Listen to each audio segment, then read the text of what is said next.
ఇవి కొబ్బరి బూరెలు. అవి దీనికి ముందుగా బియ్యం నానబెట్టుకోవాలి. 24 గంటల ముందే నానబెట్టుకోవాలి బియ్యాన్ని.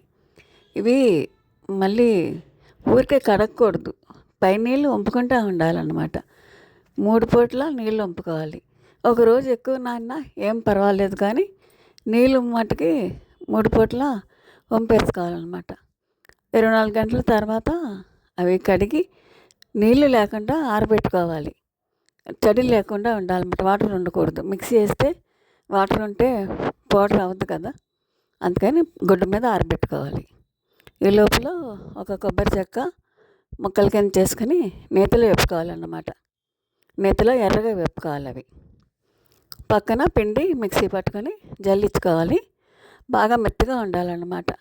అది 2 టైమ్స్ జల్లించుకోవాలి. ఒకసారి జల్లించినా కాస్త మరుని దిగిపోతుంది రవ్వలాగా. పౌడర్ చాలా మెత్తగా ఉంటాయి, మనకి అరిసెలు కొబ్బరి బూరెలు బాగా వస్తాయన్నమాట. ఇది బాగా జల్లించి పక్కకు పెట్టుకోవాలి. ఈ లోపల ఒక గ్లాసు వాటర్, బెల్లము, కొద్దిగా వాటర్ వేసి పాకం పట్టుకోవాలన్నమాట. నేను దీనికి 1 గ్లాసు బెల్లం, 3 గ్లాసులు బియ్యము తీసుకున్నా, ఒక కొబ్బరి చెక్క. అయితే కొబ్బరి బాగా వేగిన తర్వాత ఈ బియ్య పిండి జల్లించుకున్నది కాస్త నొక్కుంటూ ఉండాలి. ఊరికి అలా వదిలేస్తే ఆరిపోతుంది. కొంచెం చెమ్ము ఉండాలి, అది మనకి తేడ అన్నమాట. పాకం బాగా ఎర్రగా రంగు వస్తుంది అన్నమాట. మనం ఎట్లా వేసినా బ్రౌన్ కలర్ వస్తుంది అన్నమాట. అది అట్లా నీళ్ళల్లో 1 స్పూన్ వేస్తే పాకం అది ఉండ అవ్వాలి. ఉండ అయ్యేదాకా చూసుకోవాలన్నమాట. నీళ్ళలో 1 స్పూన్ బెల్లం పాకం వేసి బాగా గట్టిగా ముద్దలాగా అయితే మనకి ఈ కొబ్బరి బూరెలకి పాకం సరిపోతుంది అన్నమాట.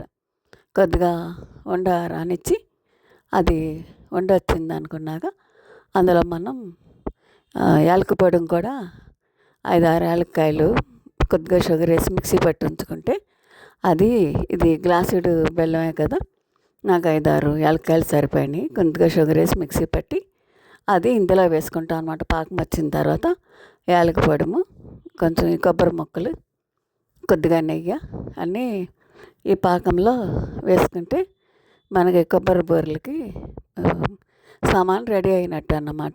వండొచ్చింది. ఇప్పుడు మనం అందులో అన్నీ నేను చెప్పినవన్నీ వేసుకోవచ్చు అన్నమాట. పాకం రెడీగా ఉంటే అది మనం ఒక్కళ్ళమే వేసుకోలేము. ఇప్పుడు యాలకుపొడి వేసాను నేను. ఇంకో మనిషి ఉంటే ఇది ఆ గరిటతో తిప్పుతూ ఉంటే ఒకళ్ళు బియ్య పిండి పోస్తూ ఉండాలన్నమాట. అది ఇలాచీ పౌడరు, నెయ్యి, కొబ్బరి ముక్కలు అన్నీ వేసుకున్నాక పాకంలో పిండి పోస్తూ ఉంటే ఒకళ్ళు మనం కదుపుతూ ఉండాలన్నమాట. ఒకళ్ళే ఒక చేత్తో కదుపుతా అది గట్టిపడిపోతూ ఉంటుంది. అది అలా తిప్పుకుంటూ ఉండాలన్నమాట. లేకపోతే పాకంలోకి ఎక్కువ పౌడరు పట్టదన్నమాట. అందుకని ఇది మనం బాగా కలుపుకొని తర్వాత చల్లారేగా ఉండలు చేసుకొని ఒక ప్లాస్టిక్ కవర్ మీద ఒత్తుకొని నూనెలో వేసుకుని వేపుకుంటే కొబ్బరి బూరెలు